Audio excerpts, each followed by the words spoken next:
Good morning and welcome to path of evolution. આપણે Bhagavad Gita chapter 7 ઉપર ચિંતન કરી રહ્યા છીએ. થોડુંક ડીપમાં ચિંતન કરીએ. ભગવાને જે છેલ્લા 2 શ્લોકની વાત કરી અને એનું ડિટેલિંગ ભગવાને 8મા અધ્યાયમાં આપ્યું કે ભગવાન 6 રીતે 6 સ્વરૂપે તત્વરૂપે અહોનિસ કેવું અહોનિસ અવેલેબલ છે. જો આપણને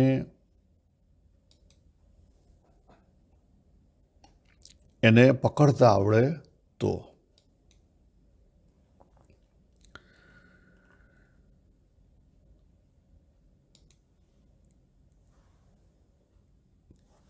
ભગવાને ક્લિયરલી કીધું કે જે માણસ આ રીતે અધિભૂત અધિદેવ તેમજ અધિયજ્ઞ સહિત પરમાત્માને જાણે છે તે મારામાં કહેતા પરમાત્મામાં ચિત્ત પરોવેલ માણસ છે. એ અંતકાળે ક્યાં મને કહેતા પરમાત્માને જ ઓળખી લે છે, કહેતા પામી જાય છે.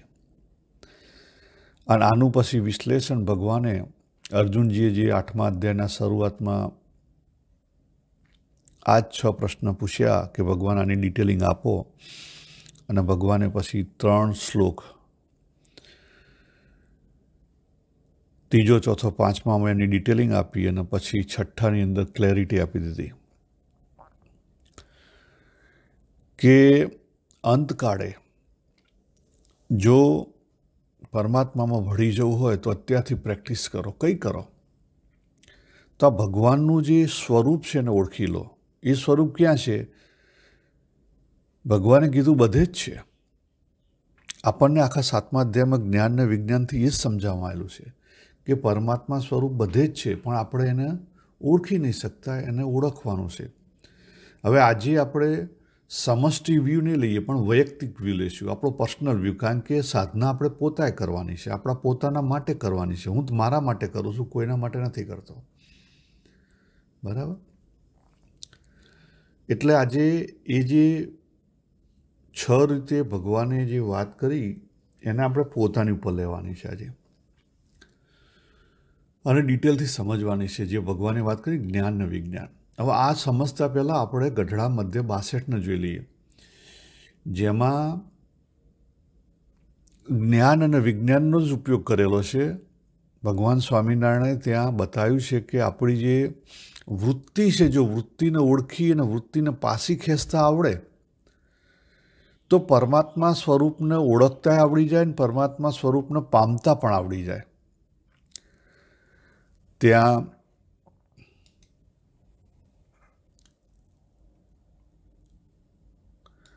ભગવાન સ્વામિનારાયણે શું વાત કરી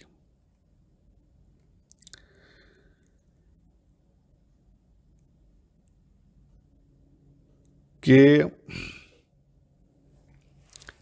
એક બાજુ આત્મા છે અને બીજી બાજુ દેહ, ઇન્દ્રિય, અંતઃકરણનું જે માયાનું ટોળું છે એ છે. એને બેની વચ્ચે વિચારરૂપી વિચાર છે. આપણે વિચાર કેવો છે? જ્ઞાનરૂપી છે. કેવો છે? જ્ઞાનરૂપી છે. એટલે જ્ઞાનને પામવાનું છે. બરાબર? પણ કેવી રીતે પામવાનું છે? વિજ્ઞાનથી, અનુભવથી. પછી ત્યાં કહે છે ભગવાન કે જ્યારે તે વિચારને જીવ પામે છે ત્યારે તે જીવની વૃત્તિ કાશી સુધી લાંબી હોય તે વડતાલ જેટલામાં આવે, ને પછી તે વિચાર જ્યારે દૃઢ થાય ત્યારે વડતાલ થકી આ ગઢડા જેટલામાં આવે, ને પછી આ ગઢડા જેટલી લાંબી વૃત્તિ હોય તે સંકેલાઈને પોતાના દેહ જેટલામાં રહે, અને પછી દેહમાંથી વૃત્તિ ટૂંકી થઈને ઇન્દ્રિયોના ગોલકમાં રહે, અને પછી ઇન્દ્રિયોના ગોલક થકી ઇન્દ્રિયોની વૃત્તિ છે તે અંતઃકરણ સન્મુખ થઈ જાય, ને પછી ઇન્દ્રિયોની તે અંતઃકરણની જે વૃત્તિ છે તે આત્માને વિશે લીન થઈ જાય, ત્યારે જીવના વાસનાલિંગ દેહનો નાશ થયો કહેવાય. અને એ વિચાર છે તે જ્યારે આ જીવ સંગાથે મળે છે ત્યારે તે જીવના હૃદયને વિશે પ્રકાશ થાય છે, અને પોતાના આત્માનું ભ્રમરૂપે દર્શન થાય છે. તે ભ્રમને વિશે પરબ્રહ્મ જે નારાયણ તેનું પણ દર્શન થાય છે. તે દર્શનના કરનારને એમ અનુભવ થાય છે કે હું આત્મા છું ને મારે વિશે જે પરમાત્મા છે તે અખંડ રહે છે. એવી રીતની અખંડ સ્થિતિ રહે એ આત્મનિષ્ઠાની અતિ ઉત્તમ દશા છે. જો આ જ વસ્તુ આજે આપણે પ્રેક્ટિસમાં કરવાના છે કે વૃત્તિથી, જો તમને વૃત્તિથી ખબર હોય તો જે ભગવાને 6 સ્વરૂપ કીધા, ભ્રમ છે, ભ્રમ એ આપણે બ્રહ્મનને જલ્દી પકડી નહીં શકીએ, એટલે વાર લાગશે, બરાબર. પછી અધિયજ્ઞને પણ જલ્દી ના પકડી શકાય. બ્રહ્મન એટલે ચિદાકાશ ઘન, જે આધાર અને પ્રકાશક રૂપ તત્વ છે. અધિયજ્ઞ એટલે એની પરાશક્તિ, પરારૂપી શક્તિ. અધિદૈવ એટલે પરાશક્તિમાંથી જે ચિત્ત શક્તિ ઊભી થઈ એ રેલાવવા માટે તૈયાર. આધ્યાત્મ એટલે સ્વભાવ, ભગવાને કીધો. સ્વભાવ એટલે એ ચિત્ત શક્તિ છે, ઈચ્છા શક્તિ અને જ્ઞાન શક્તિ રૂપે જે રેલાવા તૈયાર થઈએ. અને કર્મ વિસર્જન એટલે ક્રિયાશક્તિ. કર્મ વિસર્જન આપણે ક્રિયાશક્તિથી કરવાનું છે, એ સિવાય બીજો કોઈ રસ્તો નથી. અને અધિભૂત એટલે એ જે ક્રિયાશક્તિનો આપણે ઉપયોગ કરીએ અને એના કારણે જે પ્રોડ્યુસ થાય, નામરૂપધારી પ્રોડ્યુસ થાય. દાખલા તરીકે અત્યારે હું ક્રિયાશક્તિ વાણીની બોલી રહ્યો છું, સ્પીચ બોલી રહ્યો છું, બરાબર. તો એનાથી શું પ્રોડ્યુસ થશે? આ રેકોર્ડિંગ, બરાબર. અને આ રેકોર્ડિંગનું આપણે નામ આપીશું, એ નામ કંઈક પ્રોડ્યુસ થયું, ભલે સટલ છે, બરાબર, એ ગ્રોસ નથી. તમે દિવાલ ચણતા હોય તો દિવાલ બને, ગ્રોસ બને. આપણે મકાન બનાવતા હોય તો મકાન બને, ગ્રોસ બને ક્રિયાશક્તિથી, બરાબર. આપણે ખાવાનું બનાવતા હોઈએ તો બધું ભેગું કરીને અલગ કરીએ તો એ ખાવાનું બની જાય.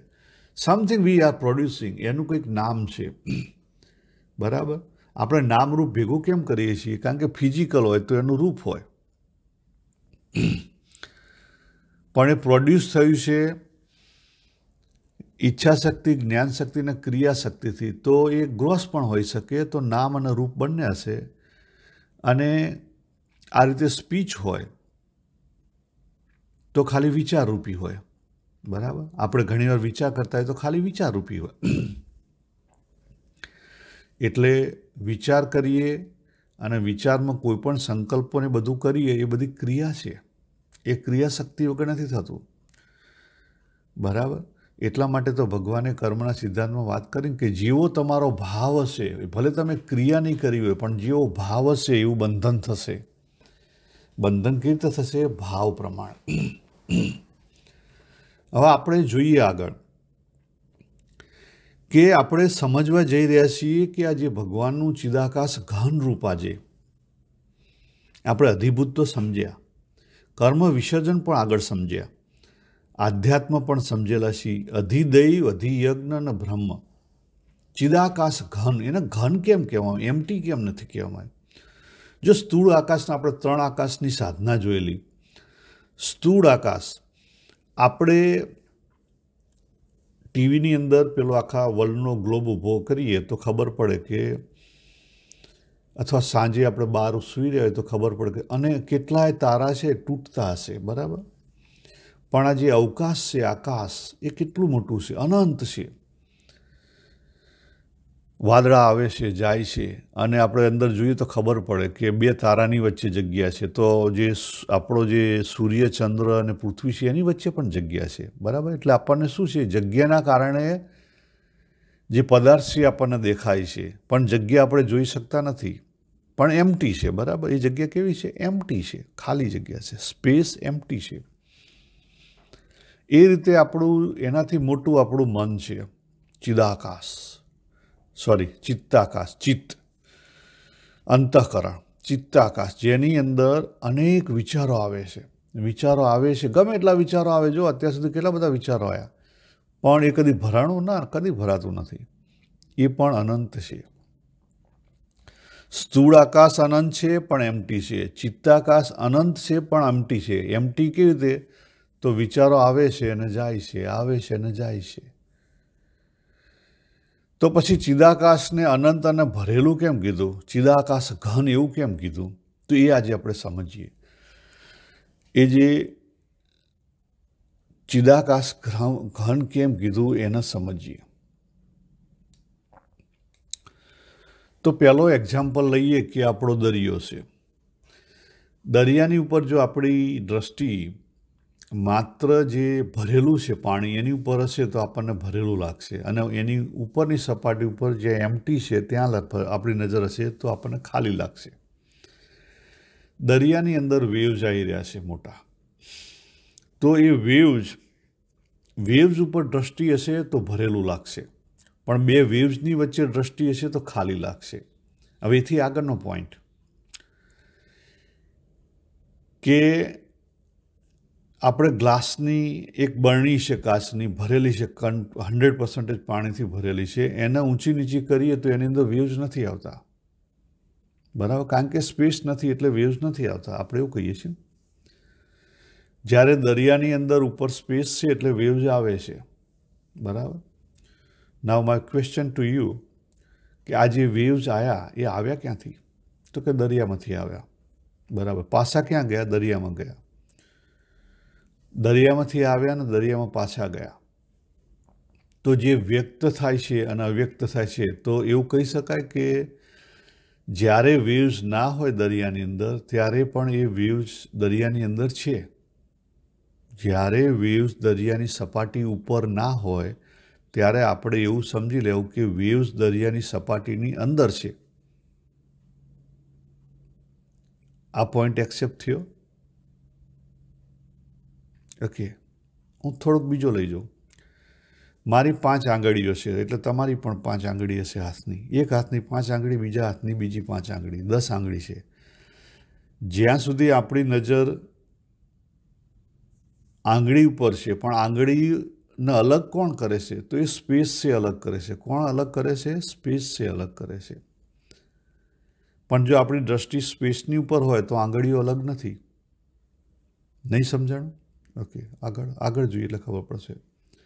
આંગળીઓ ઉપરથી હાથ ઉપર લઈ જાઓ તો આંગળીઓ ક્યાં ગઈ? જતી રહી.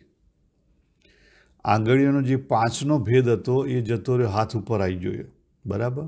એક હાથ, અને પણ હાથ ઉપર જઈએ તો 2 હાથ છે મારે, છતાં હજી ભેદ છે. શરીર ઉપર લઈ જાઓ તો હાથ ક્યાં થઈ ગયા? છે છતાં ભેદ ઓગળી ગયો. હાથ છે છતાં ભેદ ઓગળી ગયો. કેમ? કારણ કે હું શરીરને મહત્ત્વ આપું, શરીરને જોઈ રહ્યો છું.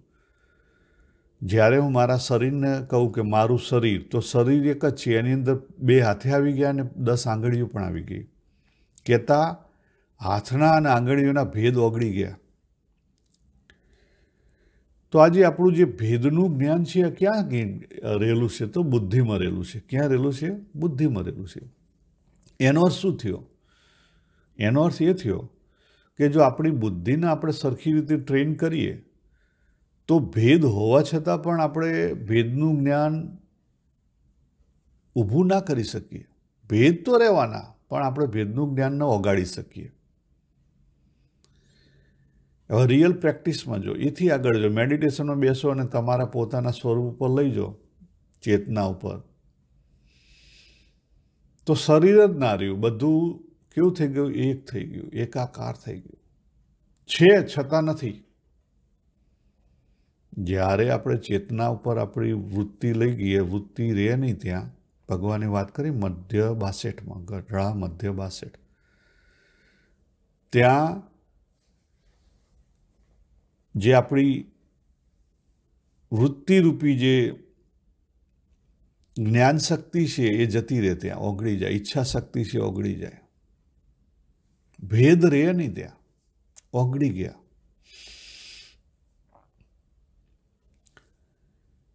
હવે એથી પર જવાનું છે તો એથી પર કેવી રીતે જશો?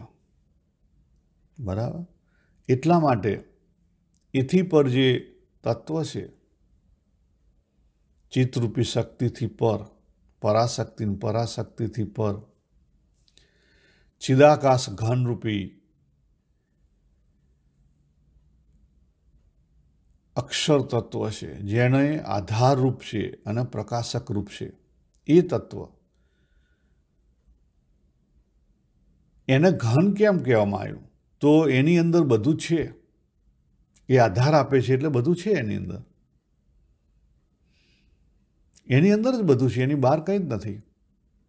આ 3 આકાશ એની અંદર આવી ગયા. સ્થૂળ આકાશ પણ એની અંદર આવી ગયું, ચિત્તાકાશ પણ એની અંદર આવી ગયું. સ્થૂળ આકાશને લઈ એની અંદર બધું છે એ આધારરૂપ તત્વ આવ્યું, અને ચિત્તાકાશ એટલે પ્રકાશક રૂપ તત્વ. આપણને વિચારથી ખબર પડે છે, અને ભેદની ખબર પડે, જ્ઞાન થાય છે, ભેદને પ્રકાશિત કરે છે. પણ ચિદાકાશ એટલે એની અંદર ભેદ તો છે પણ છતાં ભેદ નથી, એક જ છે. વન વિધાઉટ સેકન્ડ છે. Are you accepting one without second? There is no other way. જાતે ટેસ્ટ કરો. So it's one without second છે ચિદાકાશ. એટલા માટે એને ચિદાકાશ ઘન કીધું.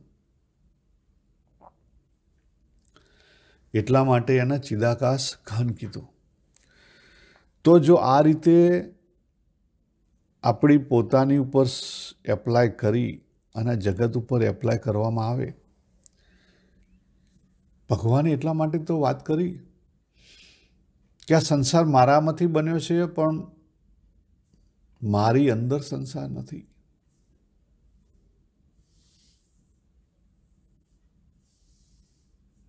કારણ કે આ બધા ભેદ ઓગળી જાય છે ત્યાં પહોંચતા પહોંચતા. આપણે જે વાત કરી ને 5 આંગળીઓના જે ભેદ લીધા, એ ભેદ શું થાય છે? ત્યાં પહોંચતા પહોંચતા ઓગળી જાય છે. ત્યાં પહોંચો એટલે શું થઈ જાય? ચિદાકાશ ઘન એક જ, માત્ર આધાર અને પ્રકાશક રૂપ તત્વ છે.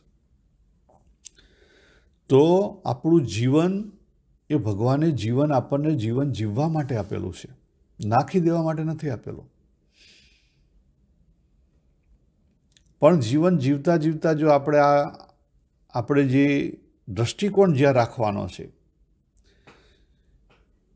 એટલા માટે તો ભગવાને વાત કરી કે તું અધિભૂત, તું જે કંઈ પ્રોડ્યુસ કરે એમાં જે શક્તિ રહેલી છે એને જો, જે પ્રોડ્યુસ થયું છે કોના કારણે થયું છે એને જો, એ તત્વને જો. આપણે જોઈએ છીએ કે મકાન બનાવ્યું તો મકાનને જોઈએ છીએ, ના, મકાનને એ રીતે નથી જોવાનું, પણ મકાન કોને લઈને ઊભું થયું એને જોવાનું છે. તો ઊંડા જો, તો કે ક્રિયાશક્તિને લઈને, પણ ક્રિયાશક્તિ કોના લઈને મળી છે? તો આગળ જો, તો કે આધ્યાત્મ કહેતા સ્વભાવ, ઈચ્છાશક્તિ ને જ્ઞાન શક્તિ ઊભી થઈ ત્યારે થઈ. તો એથી પર જો, તો કે ચિત્ત શક્તિ અધિદૈવ આવી ત્યારે થઈ.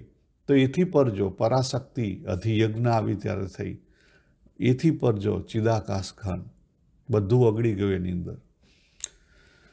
તો આ જીવન આપણને ભગવાને કીધું કે તું પ્રેમથી જીવ. પણ જીવ એટલે અલગ અલગ દ્રષ્ટિકોણ જે આપણે અત્યાર સુધી જોયા, કે આપણા આ જે શિવ, જે જીવરૂપી બનેલો છે, એણે પાછો રસ્તો તૈયાર રાખેલો છે. જીવને જ્યારે પણ પાછું શિવ તરીકે આવવું હોય ત્યારે 24/7 આ અવેલેબલ છે. Choice is yours. ભગવાને આપણને ફ્રી વિલ આપેલી છે એક હદ સુધી. તો એનો ઉપયોગ કરવાનો છે આપણે. તો એ જીવ પાછો શિવ થઈ શકે. આ દેહ જ થઈ કે આ દેહ જ થઈ શકે. બીજો કોઈ દેહ થોડો ધરવાનો છે? દેહ આપણો થોડો છે. વિચાર તો કરો, દેહ કોનો છે? આપણે માની લીધું છે મારો દેહ, મારો દેહ, મારો દેહ. આપણે તો દેહ દ્વારા પ્રકાશિત છીએ. આ જે પ્રકાશક તત્વ છે એને જોવાનું છે, એને પકડવાનું છે, એની સાથે આત્મભાવ કરવાનો છે, એની વેલ્યુ કરવાની છે. પણ આપણને ભૂખ લાગે એટલે પહેલો ખોરાકની વેલ્યુ થાય, બરાબર છે. ખોરાકની વેલ્યુ કરો, ના નથી. પણ એને લઈ અને જે ઓરિજિનલ જે પ્રકાશક તત્વ છે એની વેલ્યુ આપણે ઓછી કરવાની જરૂર નથી. એની વેલ્યુની નીચે રાખવાને.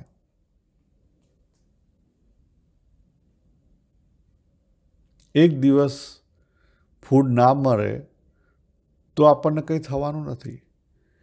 ઇવન તમને ફૂડ જ ના મળે તો આ દેહ પડી જશે, પણ આપણો જે પ્રકાશક તત્વ છે એને કંઈ થવાનું છે? ના, કંઈ જ હાનિ નથી એની. તો શા માટે? તો વેલ્યુ સિસ્ટમ હરખી રીતે ચેન્જ કરો ને. વેલ્યુ સિસ્ટમ જો હરખી રીતે ગોઠવવામાં આવશે તો કોઈ પ્રોબ્લેમ નહીં થાય. બાકી બધા પ્રોબ્લેમ સિવાય બીજું કંઈ હાથમાં નહીં આવો. ફર્યા જ કરો અને કોઈને ઉતાવળ નથી. એ જે શિવ જીવ બન્યો છે એમાં કોઈને ઉતાવળ નથી. તો આપણે અહીંયા આ પૂરું કરીએ કે પોતાની જે વૈયક્તિક વે આપણે કઈ રીતે આપણે પોતાના સ્વરૂપમાં પહોંચી શકીએ અને અહોનિશ બધું જ ક્રિયા કરતાં કરતાં એવી કંઈ જરૂર નથી, જે કંઈ ક્રિયા કરવી પડે બધી જ ક્રિયા કરતાં કરતાં આપણે આપણા સ્વરૂપ જ્ઞાનમાં એની વેલ્યુ વધારવાની છે. તો શું થઈ જશે કે એકવાર આ સમજણ અંદર બેસી ગઈ સબકોન્શિયસ માઇન્ડમાં, તો પછી ભગવાને એટલા માટે જ કીધું કે તો પછી તમારું જે ભક્ત છે એનું મૃત્યુ ગમે તે સંજોગોમાં થાય, એના દેહનું મૃત્યુ થાય છે, એનું તો મૃત્યુ કદી છે નહીં. ગમે તેવા સંજોગોમાં થાય તો એના એ અંતે એ ભગવાનની અંદર ભળી જાય, પરાશક્તિમાં ભળી જાય, અપરાશક્તિમાં ભળી જાય, અને કોઈ રીતનું તનુ રહે નહીં, તો તમારી કમ્પ્લીટલી મુક્તિ થાય. જ્યાં સુધી કોઈ પણ જાતનું તનુ હશે ત્યાં સુધી મુક્તિ આવશે નહીં. માટે આને આપણે સમજી અને અંદર ઉતારીએ. એ જ સાથે સર્વેને જય શ્રી કૃષ્ણ. હરિઓમ તત્સત.